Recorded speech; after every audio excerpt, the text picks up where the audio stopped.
네, 오늘은 중국의 빅 이벤트가 많았습니다. 미중 정상회담도 있었고요. 그리고 베이징 증권거래소가 오늘 개장하기도 했습니다. 자, 그래서 오늘은 중국 경제 이야기를 좀 해보겠습니다. 용인대학교 중국학과 박승찬 교수 전화 연결돼 있습니다. 교수님 안녕하십니까?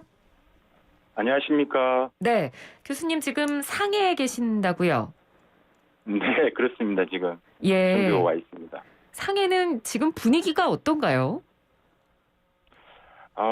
분위기가 조금 여기도 이제 코로나가 또 최근에 또 한 두 자릿수로 조금 늘어나면서 분위기가 조금은 좀 다운되어 있는 분위기고요. 또 전반적으로 뭐 아시다시피 육중전회가 이제 끝난 지 얼마 안 돼서 네. 전반적인 다른 모든 이슈들이 다 거기에 조금 이제 다 덮여 있는 같은 좀 조용한 차분한 분위기인 것 같습니다. 예, 알겠습니다. 지금 상해 가 계시다고 해서 분위기를 한번 좀 여쭤봤고요.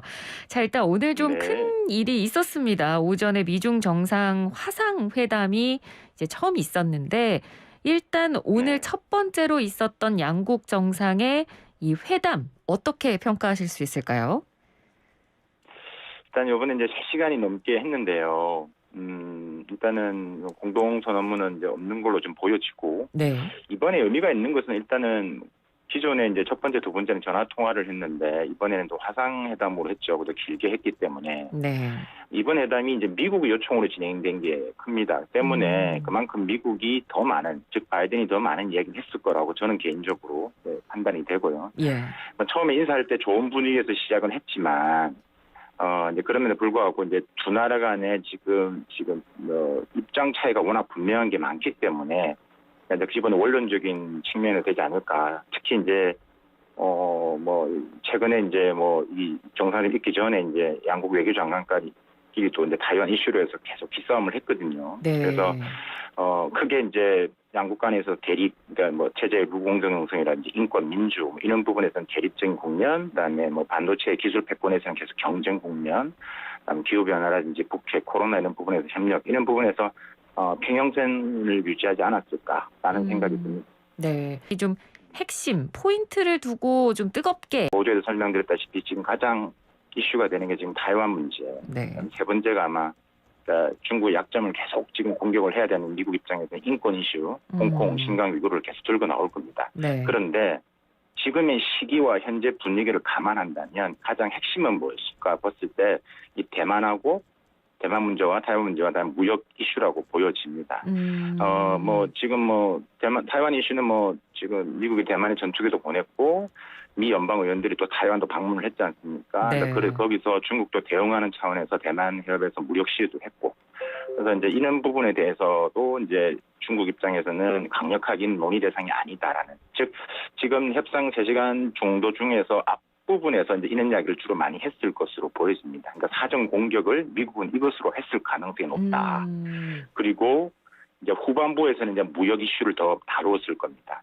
이번에 자리 배치를 보면 네. 시진핑 주석 옆에 루어 부총리가 앉았거든요. 루어 부총리는 미중 무역 협상의 중국 측 대표를 맡고 있습니다. 네. 그렇기 때문에 그러니까 무역 협상에 대한 이야기도 아마도 집중적으로 논의가 됐을 가능성이 높다라고 보여집니다. 네. 지금 뭐 회담 내용이나 결과가 아직 발표가 안 났기 때문에 저희가 자세한 내용은 모르겠습니다만 아마도 그 두 가지가 중점적으로 좀 논의가 됐을 것 같습니다. 말씀해 주신 대로 자리 배치만 봐도 좀 알 수가 있을 것 같고요. 네. 근데 이제 나온 이야기 중에 하나를 좀 저희가 꼽아서 보자면 바이든 대통령은 충돌로 가지 않을 책임, 가드레일이 필요하다. 이런 얘기를 했었고 시진핑 주석은 상호 존중하면서 윈윈해야 한다. 이렇게 화답을 했다는 내용이 나왔는데 글쎄요. 뭐 딱 보면 약간 좀 돌려 말하면서 어느 정도 적당히 공격한 것 같은 느낌도 들고요. 행간을 어떻게 읽으면 좋을까요?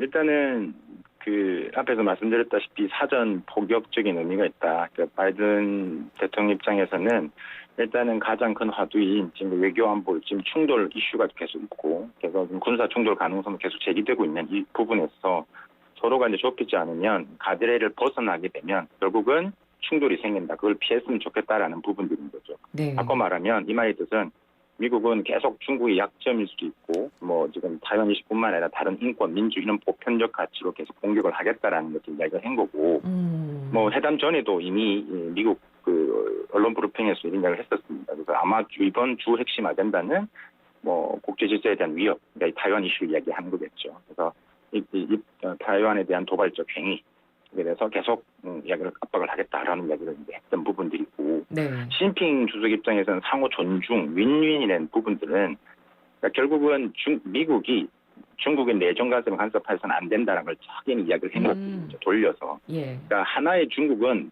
논의 대상이 아니다. 그러니까 그에 대해서는 절대 양보할 수 없다.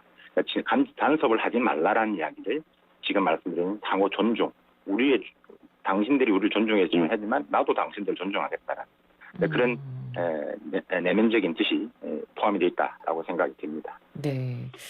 자, 그러면 이 두 정상이 언급한 부분은 어떻게 보면 이제 타이완 관련된 문제에 대해서 약간 좀 돌려서 언급한 부분이라고 친다면, 그럼 미중 무역 분쟁과 관련해서는 어떤 식으로 좀 언급이 오갔을까요? 혹시 나온 내용이 있습니까? 이 부분도 지금 아직 나온 내용은 없는데요. 네. 제가 이제 나름 분석을 해본다라면, 예. 지금 이제 한 달 반밖에 안 남았습니다. 그러면 지금 약속한 그러니까 2천억 불에 대해서 지금 미국 자료에 의하면 9월 30일 기준 중국 이행률이 한 60% 정도 되거든요. 네. 최근에 중국이 전력난으로 인해서 미국 천연가스를 좀 수입을 했어요. 그러면 70%까지 올렸다 하더라도 아직 그 30% 이상은 지금 이행을 못한 겁니다.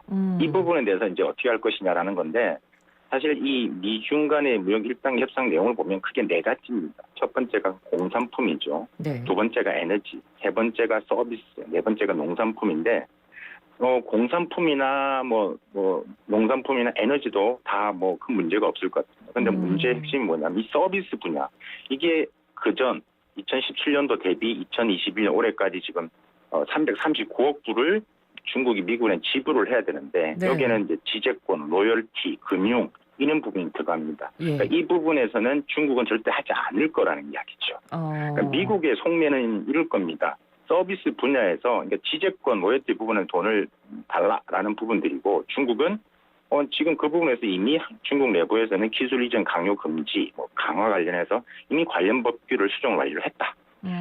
그래서 이제 그런 부분에서는 지금 해당 사항이 없다라고 이야기를 할 것이고, 네. 또 하나의 속내가 뭐냐면 지금 환율 부분인데, 사실 미국은 중국의 이 금융 서비스 분야를 개방을 하고 환율을 손을 대서 이제 미국이 항상 해왔던 것처럼 이제 이 달러 패권으로서 중국을 어떻게 보면 흔들겠다라는 속내가 있는 것들이거든요. 그래서 네. 이제 이번에 만족을 못하면 그러면 이어지는 협상에서 이 부분들 서비스 분야에 대해서도 논의가 아마 지금 두 번째 시간에서 아마 계속 논의가 됐을 것으로 저는 전망이 되어집니다. 예. 알겠습니다. 이 최근에 또 중국이 전회도 마쳤고, 그리고 이제 시진핑 주석이 장기 집권으로 가는 초석을 다지면서 어떻게 보면 이 미국에 대해서 좀 전의를 키우는 것 같은 느낌이 들었거든요. 교수님께서는 어떻게 보셨습니까? 그렇습니다. 지금 분위기는 시진핑이 지금 어떻게 보면 방어를 하는 것처럼 보이지만 전혀 지금 서두르지 않는다는 것들이죠. 육중전을 통해서 이미 3년임을 위한 정치 기반을 이미 공고히 다졌죠. 네. 안정적 토대를 마련했다.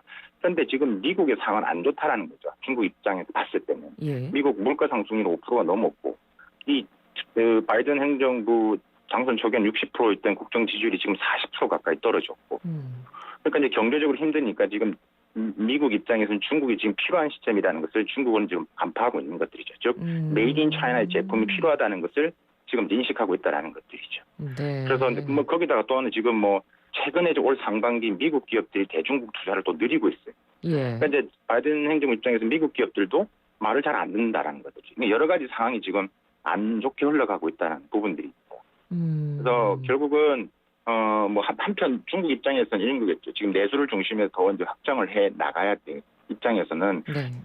이번에 협상에서 소통이 잘 돼서 협력의 공간이 확대되면 좋을 거다. 왜냐 그러면 내수가 지금 중국 입장에서는 잘 안 올라오기 때문에 네. 안정적으로 미국의 수출이 확대되는 것도 필요하기 때문입니다. 예. 알겠습니다. 자, 그리고 이번에는 중국 증시 이야기로 좀 넘어가 보도록 하겠습니다. 오늘 또 베이징 증권거래소가 개장을 했고, 시진핑 주석이 사실 이 부분에 엄청 공을 들인 것도 사실이고, 근데 최근에 중국이 등락 제한을 없앤 걸로 알고 있는데, 오늘 베이징 증권거래소 생긴 이후로 최대 500% 폭등하는 종목도 나오고 그랬거든요. 이 부분은 어떻게 봐야 될까요?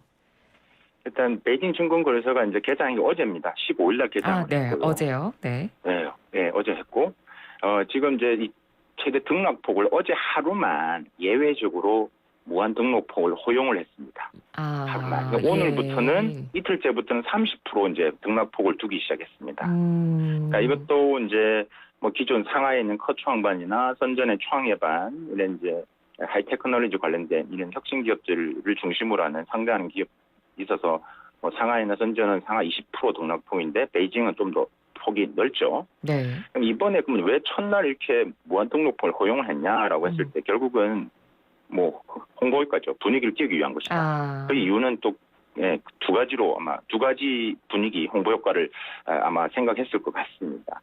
첫 번째는 중국 테크 기업 규제로 인해서 좀 침체되어 있는 지금 혁신과 뭐 창업 분위기 이걸 좀 다시 한번 되돌려 놓자, 재고시켜 보자. 그러니까 스타트업들한테 좀 기운을 북돋우자 뭐 이런 측면이 있을 것 같고요. 두 번째가 결국 미국 등 외국 자본한테 의존하지 않겠다는 것들이죠. 그래서 이미 이제 기술 패권에 대해서 이제 대응 차원으로 준비를 하고 있고 이번 베이징 증권거래소는 핵심이 뭐냐면 소재 부품 장비 위주의 기업들입니다. 네. 그래서 이제 중국에서는 이런 기업들을 전정 특신 강소형 뭐 기업이라이 상장하는 거래소다 이렇게 이해를 하거든요. 네. 그러니까 저는 좀 전문화된 기술 갖고 있는 기업, 정은 정교화된 기술, 특은 뭐 특별한 기술, 뭐 신은 좀 참신한 기술. 그러니까 이런 종류의 강소형 기업들이 베이징 거래소에 상장시키겠다라는 것들입니다. 그럼 홍보 효과를 위해서 등락 제한을 없앴다고 하면 이렇게 베이징 증시가 폭등하는 거는 한시적이라고 볼 수 있겠네요. 네, 이제 첫날이니까 이제 그런 부분들이 있고요. 예. 근데 길게 봤을 때는 일단은 좀 이제 지켜봐야 되겠죠. 이게 이제 뭐 일단 규정 자체가 이제 소액 투자자들은 투자할 수가 없습니다. 일단 뭐 투자 경력이 좀 2년 이상 있어야 되고요. 네. 기본 이제 뭐 계좌 20일 평균 잔액이 우리 쪽으로 한 9천만 원 이상이 있는 사람만 가능하거든요. 그래서 이제 그런 부분에 있어서는 규정이 있기 때문에 지금의 그걸 보고 따라가면 조금 리스크가 있다라고 판단이 되어집니다. 예. 근데 그럼에도 불구하고 워낙 요즘 뭐 이제 폭등하는 경우도 있고 그렇기 때문에 중국 증시 쪽에 또 투자 관심을 가지는 분들이 상당히 많아져서요. 근데 네. 이제 중국 증시라는 게 워낙 이제 다른 나라와 다르게 어떤 좀 국가적으로 특수성이 있다 보니까 이 부분을 좀 반드시 알아둬야 될 필요는 있을 것 같거든요. 어떻게 보십니까? 그러니까 뭐 상하이나 선전 같은 경우는 이제 기존에 이제 우리가 어느 정도 익숙해져 있을 것 같은데 지금 베이징 같은 경우는 사실 많은 우리 투자자분들이 잘 모르세요. 일단 투자도 할 수 있는 상황도 아니고. 네.